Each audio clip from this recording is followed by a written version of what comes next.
Hello and welcome back to the course on artificial intelligence. In today's tutorial, we're talking about the final A in A3C. We're talking about advantage.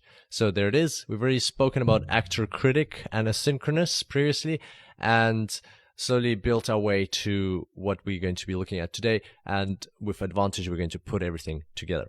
So this is what we have so far. We've got a neural network which is shared between the agents, the asynchronous agents, and then we've got the critic, which is also shared between the agents. So how does this all play out, and why is this critic shared between the agents? Let's have a look at that.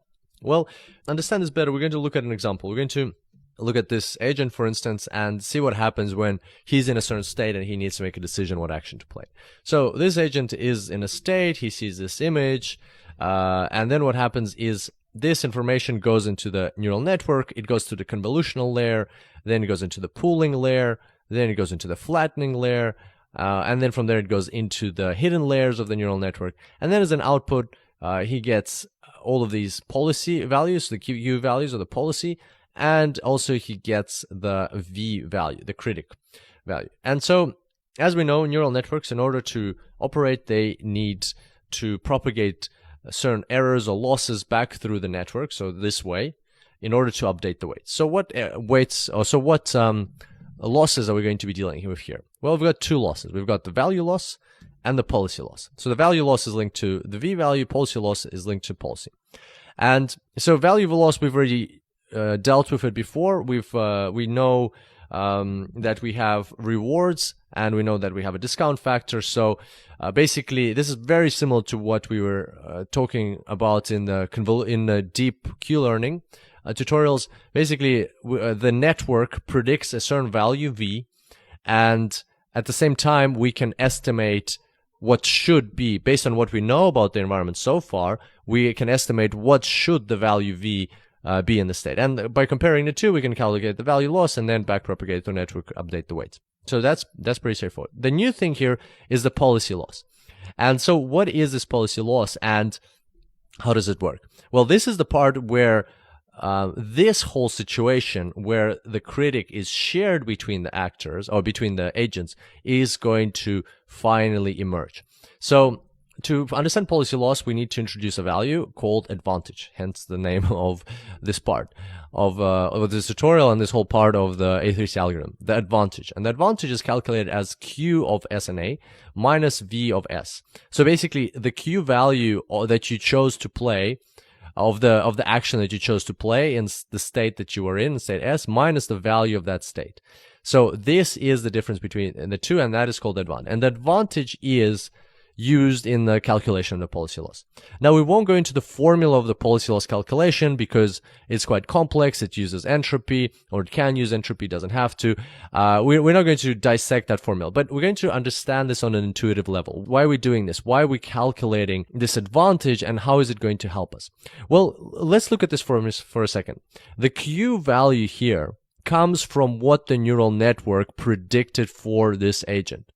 So it predicted in this specific action, in this specific state for the action that it can play. So it's got these actions, and it can select one of them, and it can play it. Well, whereas the V value is the value that is dictated by the critic. It is the value that we have here in this shared part. And that's the key here, that this part is shared. So the critic, because this is how the critic comes into play, because we've got a value that we choose, or the action that we choose to play for this agent in that state, but then the critic can tell us what is the known value of that state. What is overall the known value for this whole group of agents that are performing together, because they're sharing, not necessarily because they're sharing the network, but because they're sharing the critic, they're all contributing to these V values that are being calculated for a different state. So the whole A3C algorithm says, okay, so the critic knows a V value. How much better is your Q value that you're selecting compared to the known V value? That's what it's saying. So that's basically it. So that, okay, I'm going to select a Q value here based on my policy based on whatever we use, like a softmax function or a epsilon greedy policy or something like that. And of course, there'll be exploration plus exploitation combined in there. But we select a Q value, and now the question is, what is the advantage? Hence, it's called advantage. What is the advantage that your selected action brings compared to the known value of that state? And that is the essence of the advantage. And basically, then that is used to calculate the policy loss. And then the policy loss is then backpropagated back through the network. So they're both backpropagated through the network, and the weights are adjusted in order for the network to better represent the value of the critic. And also, so that's this top part. But then this also part, the key here is that the weights are when this policy loss is backpropagated, the weights are adjusted in such a way so that this advantage is maximized. So like that's the intuitive side of the intuitive understanding of it, that we are backpropagating this policy loss through the network in order to help maximize this advantage. And what that means is basically that when an agent comes across bad actions, like actions where the Q value is less than the known value for this state. So basically the whole A3C algorithm knows that the value for this state is something X. And then all of a sudden you came across a very bad action, and you chose a bad action. And what that means for the A3C algorithm means that, well, why would we do something like that when it's worse than what we already know about this whole environment and what we could have done? So we shouldn't do more of that. And therefore the weights are adjusted in a way so that happens rarer, so that happens less rare. So that's a less frequent occurrence that we choose that bad action. On the other hand, if you choose a very good action where Q value is greater than V or much greater, then during this backpropagation of the policy loss through the network, the weights are going to be updated in such a way to reinforce that, to reassure that to happen again, so that the weights will be adjusted in such a way so the A3C algorithm will think, oh wow, that was really cool. The advantage was very high there. I should do more of that, and therefore it will update the weights in such a way that will be more likely to occur in the future, that action. So, and therefore that is that's how the network is slowly going to adapt and slowly going to construct itself into something that on one hand calculates the value correctly, and then on the other hand, or as correctly as possible, and on the other hand it encourages, or it has actions which have a high advantage. So there we go. That's this part. And now let's have a look at another one just to kind of reinforce what we just discussed. So let's look at the top one. So same thing here. The top agent sees a situation, a state is in a state, and then needs to decide what to do. So sends this information to the network. So this image goes into network, goes to convolutional layer, pooling layer, flattening layer, goes into the hidden layers. And then from here we get an output. We get the Q values of the policy, we get the V values. Again, the same thing. We've got two losses. We've got the value loss, which is here, policy loss, which is here. Value loss, we already know how it's calculated. We discussed this in the deep Q learning and just discussed this just now as well. So that's how the value loss calculated. And then the policy loss, again, in order to calculate that, which we're not going to go into formula, but on an intuitive level, we're calculating the advantage, which is, okay, so we took a certain action, we chose a certain action based on our selection policy, whether it's softmax or epsilon greedy or whatever other selection policy that we're using. And then what's the action we took? Now let's compare it to the known value of the state, which comes from the shared critic. So this critic is kind of like, if you think about it, he's kind of observing all of these agents at the same time. He's looking at this one, looking at this one, this one. They're all contributing towards the critic to get the critic more up to speed with the environment, to make sure that the critic is representative of what's going on in the actual environment, so that the weights, that's where the value loss comes in, so that the weights of the actual neural network, that they reflect very well the actual situation of things in the environment, so that they can then rely on this value and then use it here. And so basically, so all of these agents, agents are contributing to this critic, but then at the same time, through this value loss, but at the same time, the critic is observing the decisions or the policies of these agents. Like it's like looking back at the, like I'm trying to draw like an arrow to the policy, an arrow.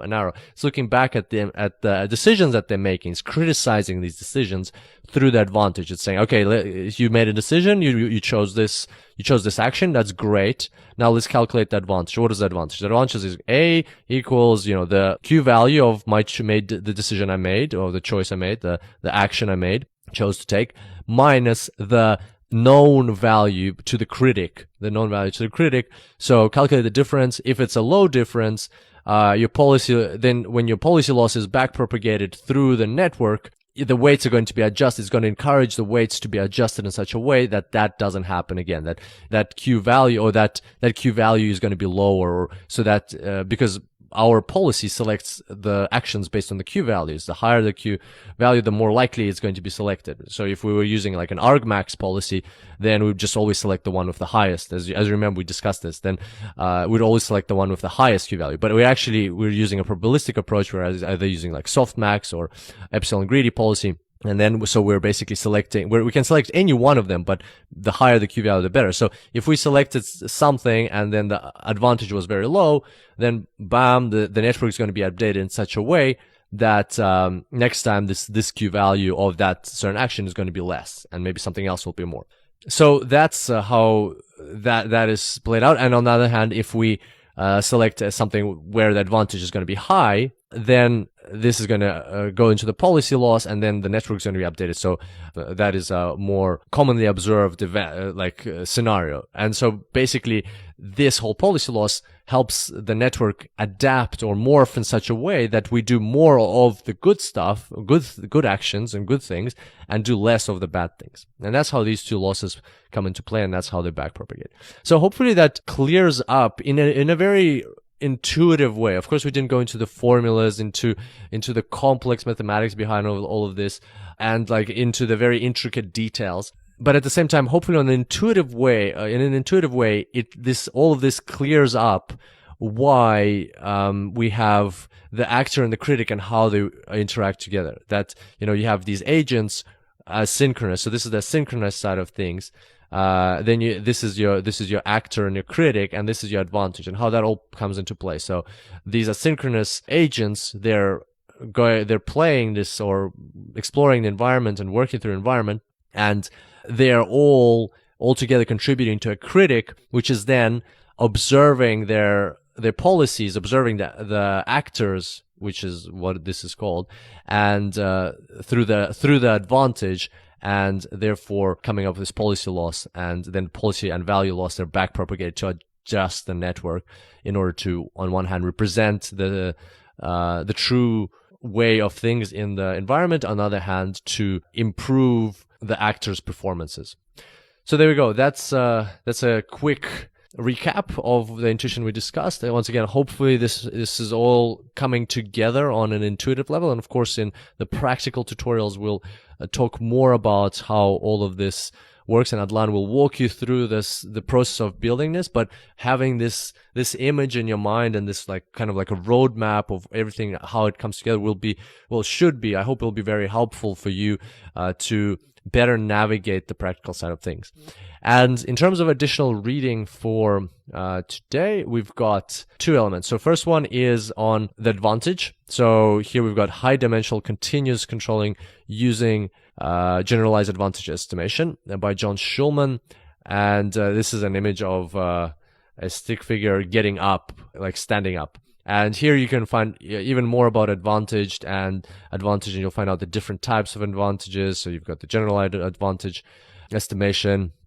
You've got advantages that you use actually in the formulas, in the calculation. So if you want to find out more about advantage and exactly how it works, the formulas behind it, and some of the top elements or formulas and know-hows in the space of this advantage that we discussed, then this is the article to go to. And one other element that or piece of work that we wanted to remind you about is a series of blog posts by Arthur Giuliani, which we've mentioned a couple of times already. This is part 8, which is specifically about A3C. So here you can get another explanation, so with a bit more mathematics about what's going on, and maybe you can pick up some additional things from here. Just 2 things to keep in mind. First of all, as always, this blog is in TensorFlow, whereas we're using PyTorch, so keep that in mind. And the second thing is that the way we structured our approach is we talked about Actor-Critic first, then we talked about Asynchronous, and then we talked about Advantage. Whereas in his blog, Arthur first talks about Asynchronous, then Actor-Critic, then Advantage. So keep that in mind. So hopefully that doesn't throw you off. But other than that, of course, it's a great piece of content, and we do highly recommend checking it out for some additional information. So there we go. Hopefully you enjoyed today's tutorial, and I look forward to seeing you next time. Until then, enjoy AI.